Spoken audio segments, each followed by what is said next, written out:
Hello student.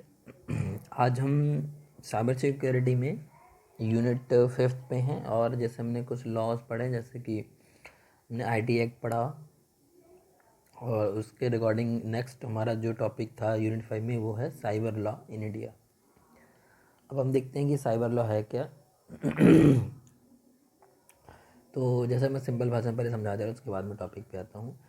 अगर आप system से कनेक्टेड हैं, अगर आप एक कंप्यूटर पे कनेक्टेड हैं और उसमें इंटरनेट लगा हुआ है और उसके रिगार्डिंग आपने कोई काम कर रहे हैं, किसी को मैसेज भेजना, किसी को टेक्स्ट करना या फिर कोई फाइल एक्सेस करना, कोई फाइल डाउनलोड करना, कोई सॉफ्टवेयर अपडेट करना, कोई ट्रांजेक्शन करना, कोई भी काम अगर आप नेट से रिलेटेड कोई भी काम कर रहे हैं और उसके रिगार्डिंग अगर कोई भी प्रॉब्लम आती है, अगर आपका डेटा चोरी होता है, अगर आपको ट्रांजेक्शन में प्रॉब्लम आ रही है, अगर आपका आउटपुट जो भी आप चाहते, जैसे कि आपने ट्रांजेक्शन किया 500 का, आपके अकाउंट से 1000 कट गया या कुछ नहीं कटा, जो भी जैसा भी है, अगर कोई भी आप जैसा लीगली होना चाहिए वैसा नहीं हो रहा है, जैसा एक लॉजिकली होना चाहिए वैसा नहीं हो रहा है आपके साथ, तो वो जिस एक्ट के अंतर्गत आएगा या फिर उसको जो भी मॉनिटर, उस पूरे केस को जो भी मॉनिटर करेगा, उसके रिलेटेड जो केस बनेगा, जो उसको देखेगा कौन कौन से एक्ट लगेंगे, क्या सज़ा होगी, उन सब से सबसे रिलेटेड जो बातें आई, जो वो मॉनिटर करने वाला है, उस वो सारे लॉ हमारे आते हैं साइबर लॉ के अंदर में। सब साइबर लॉ के अंतर्गत आते हैं। सॉरी। अब साइबर लॉ आगे देखते हैं है क्या, डेफिनेशन प्रॉपर देखते हैं। Cyber law is only is also called IT law, इस आईटी लॉ भी कहते हैं। This law is law regarding IT including computers and internet. It is related to legal information and supervises the digital circulation of the information, software, information security and e commerce. Simple सी बात कह रहा है कि अगर आप कोई भी इंफॉर्मेशन सेंड कर रहे हैं, ई कॉमर्स का मतलब अगर कोई आप ट्रांजैक्शन करते हैं, लेन देन कर रहे हैं, कुछ सामान खरीद रहे हैं या फिर कोई आप कोई लीगल टेक्स्ट भेज रहे हैं, लीगल कोई डॉक्यूमेंट भेज रहे हैं, उन सब में जो इसको पूरा मॉनिटर कर रहा है या फिर कोई प्रॉब्लम आती है तो जो लॉ इसको देखता है उसे बोलते हैं साइबर लॉ।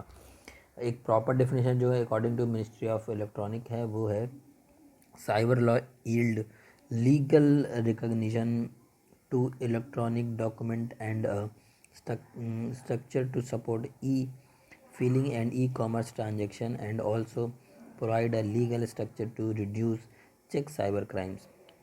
वही मैंने जो बात बताई कि ये जो है आपके जो इलेक्ट्रॉनिक डॉक्यूमेंट है, इलेक्ट्रॉनिक मतलब जैसे आपने कोई ऑनलाइन सामान खरीदा तो जो ऑनलाइन का जो आपको मिल के आता है, मतलब कि जैसे आप ऑफलाइन खरीदते तो आपको एक स्लिप मिलती है, तो ऑनलाइन में स्लिप मिलेगी नहीं।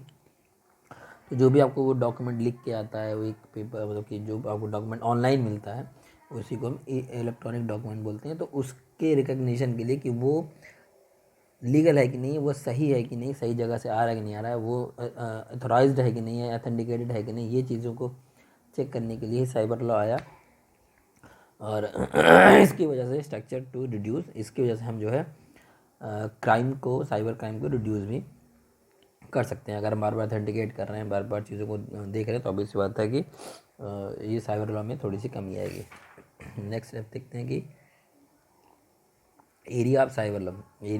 साइबर लॉ के क्या क्या एरिया हैं, जैसे कि फ्रॉड। अगर आप किसी के साथ फ्रॉड कर रहे हैं, फ्रॉड इन सेंस कि जैसे आप ट्रांजेक्शन कर रहे हैं ऑनलाइन, आपने अपना पिन डाला तो आप उसको आप उसका क्या कहते हैं, हैक करके आपने उसका पिन और उसका एटीएम कार्ड नंबर निकाल लिया और आपके अकाउंट से पैसे निकाल लिए, ये फ्रॉड हो गया। और या फिर आपकी आइडेंटिटी उसने चोरी कर ली, मतलब हैक कर ली, और उसके थ्रू कुछ काम, जैसे कि आपकी फेसबुक आईडी आपकी उसने हैक कर ली और उसके थ्रू वो गलत सही पोस्ट कर रहा है, नाम आपका बदनाम हो रहा है, तो ये सब फ्रॉड में आता है, तभी साइबर लॉ में आएगा।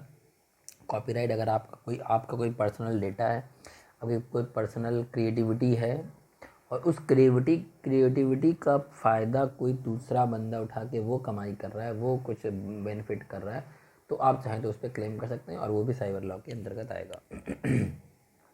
लेकिन ये कि अगर आपको उसने इन्फॉर्म नहीं किया, तो अगर आपको इन्फॉर्म करके वो प्रॉफिट कमा रहा है तो कोई इशू नहीं है। अगर आपने उसे ऑथेंटिकेट कर दिया, बिना आपका परमिशन के कर रहा है तो आप क्लेम कर सकते हैं।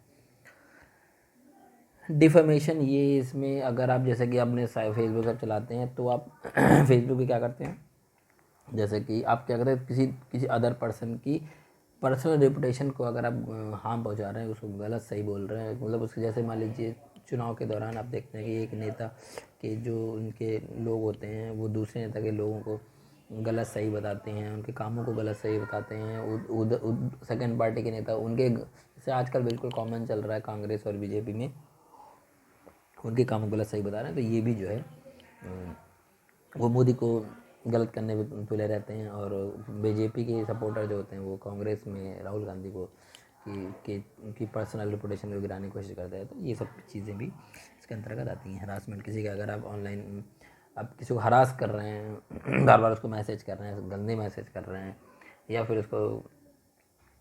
उसको डरा धमका रहे हैं फ़ोन कॉल SMS से या फिर ईमेल से, तो ये सब चीज़ें भी इसके लॉ के अंतर्गत है, फ्रीडम ऑफ स्पीच।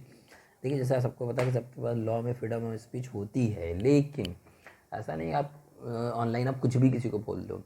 अगर आपके पास फैक्ट है तब बोल दो, चलो ठीक है, लेकिन अगर विदाउट फैक्ट कुछ भी किसी को बोल रहे हो तो वो उस पर आप क्लेम कर सकता है, जो साइबर क्राइम के अंदर आएगा, साइबर लॉ के अंदर आएगा।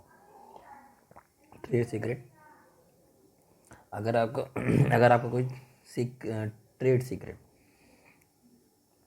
आपका कोई मान लीजिए सीक्रेट है, ठीक है, ट्रेडिशनल कोई सीक्रेट है आपका, उस पर अगर आप वो कोई वो क्या कहते हैं उसको ओपन कर रहा है आपकी विदाउट इन्फॉर्मेशन, तो भी ये इसके एक्ट के अंतर आएगा।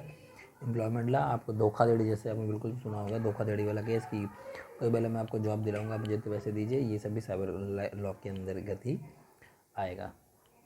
That's all for today. Next video में हम नेक्स्ट लॉ के बारे में देखेंगे।